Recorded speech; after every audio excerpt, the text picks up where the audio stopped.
Hello, and welcome to my review of The Tenant of Wildfell Hall by Bronte. The Tenant of Wildfell Hall was published in 1848, a year after Emily Bronte's Wuthering Heights. This edition comes from 1992, which is apparently the first to use a fixed version of Bronte's own text rather than the bastardized version put out by publishers when Charlotte Bronte refused permission for the book to be reprinted. The first line should read, "To J. Hallford, Esquire," so if your copy doesn't, ditch it and get a new one.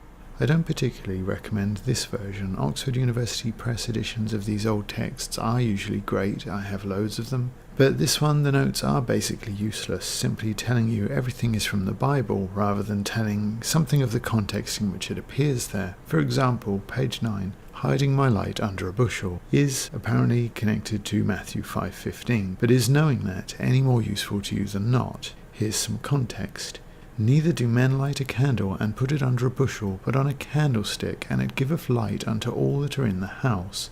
16. "Let your light so shine before men, that they may see your good works, and glorify your Father which is in heaven." The narrative is split into two, the second part being bookended rather by the first, which takes the form of letters that Gilbert Markham sends his friend J. Halford. Markham recounts the tale of a reclusive widow recently moved to a small village. Helen Graham sets the rumour mill afire with her wish to keep herself to herself. The minimum of social duties, however, brings her into contact with the Markhams, and I have to say I quite enjoyed this part of the book. Markham's brother Fergus is a bit cheeky, certainly outspoken, such as when he mocks the activities of his sister on page 12. "And pray be quick about it, and mind you bring me word of how much sugar she puts in her tea, and what sort of caps and aprons she wears, and all about it, for I don't know how I can live until I know." Markham and Helen make something of a friendship, but she strenuously rebuffs his amorous advances, and in his jealousy, and sporting something of a teenage crush, he soon becomes insufferable, to both Helen and the reader, unfortunately. He suspects his acquaintance Lawrence has stolen Helen's affections, and brutally assaults him and leaves him lying in the road. As rumours threaten to turn into scandal, Helen gives Markham her diaries to read, which will apparently shed light on who she really is. And here the narrative switches to Helen's point of view, as Markham is nominally rewriting her diary for his friend's perusal. Helen Graham is actually Helen Huntingdon, who has absconded from her husband, an act that was illegal in the 1820s, all the way up to 1870, I believe. Her motive is apparently to protect her son from turning into his father. Arthur Huntingdon is a drunk and a bully, nothing quite as bad as Heathcliff, but at the same time reading something like a tribute act. The depiction of the besotted teenage Helen ignoring the sage counsel of her friends and relatives to marry the oaf is, again, highly effective. She does not love him. She thinks only of herself. She cannot appreciate the good that is in him. She will neither see it, nor value it, nor cherish it. She will neither deplore his faults, nor attempt their amendment, but rather aggravate them by her own. Eventually driven away by his bullying, she sets up home in the dilapidated Wildfell Hall, which belongs to Lawrence, who is revealed as her brother. And here the narrative switches back to a relieved Markham, who sets about winning her heart with no more success than before. Eventually she returns to her husband, nurses him through an illness to his death, and inherits both her husband's estates and her also recently deceased uncles. Everyone that Bronte deems worthy lives happily ever after. This book will feel very familiar to anyone who has read Wuthering Heights. The book-ended narrative is a device that also comes borrowed from the earlier text. The rural setting is given less detail than the moors of Wuthering Heights, but is still significant to the tale, not just in the restless wanderings of Markham, but also making a striking contrast to the fortunes of Helen. Wildfell Hall is in considerable disrepair, not just inside but out. The garden's once exquisite topiary is now overgrown and neglected. Sprouted into such fantastic shapes as resembled nothing in heaven or earth, they presented all of them a goblinish appearance that harmonized well with the ghostly legends and dark traditions our old nurse had told us respecting that haunted hall. Yet to Helen this might have struck me as gloomy enough at another time, but now each separate object seemed to echo back my own exhilarating sense of hope and freedom. She has, of course, by fleeing her abusive husband, distorted the natural order of things. We see then the switch reflected in the natural world. The overgrown, misshapen garden represents a new way and her hard-won freedom to take it. The perfect world of Grassdale, with its lovely landscape, laughing in dew and sunshine, becomes a prison. The serene image presented on page 212 is one Helen shames with tears of thankless misery. These are powerful scenes, as are those contemporary critics decried as brutal or coarse, such as the details of Helen's doomed marriage and the abuses she suffers at the hands of her husband. Huntingdon is a boorish oaf and a relentless bully. Like Heathcliff, he sets about corrupting a youngster. Huntingdon's target is his son, Arthur Jr., and while Wuthering Heights spared us much of the details of Heathcliff's abominable behaviour, we are spared very little of Huntingdon's. As well as it is written, Helen's youthful infatuation with Huntingdon, already revealed as something of a drunken womanizer, is also reminiscent of Isabella's terrible life choices in Wuthering Heights. In my review of Wuthering Heights, I talked about how social commentary was minimal. Here it is brought to the fore. While Isabella's short-lived infatuation, like Helen's with Huntingdon's, owes more than a little to youthful rebelliousness. Before a Victorian audience could sympathise with her breaking her wedding vows, a religious covenant, Helen's piety must be established at length.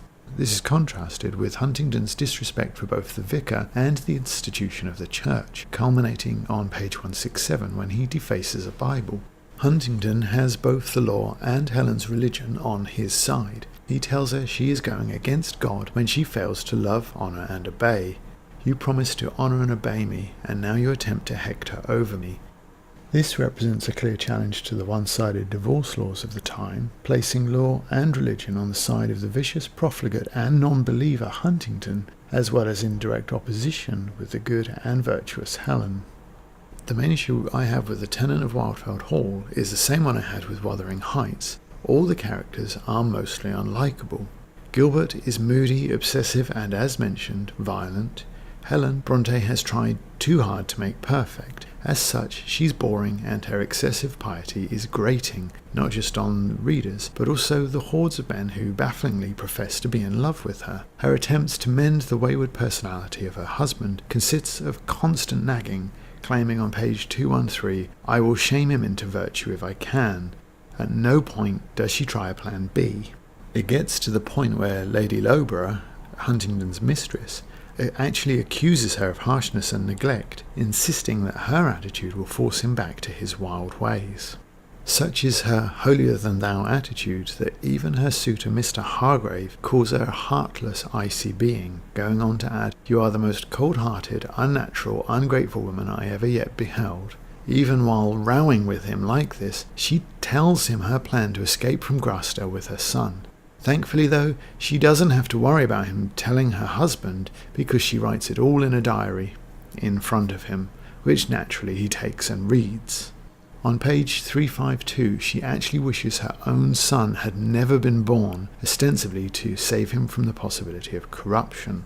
On page 354, she tries to dissuade the toddler from drinking wine by poisoning it with a tartar emetic. He's barely 3 years old. You can dissuade him from drinking alcohol by putting it on a shelf, or by giving him something else.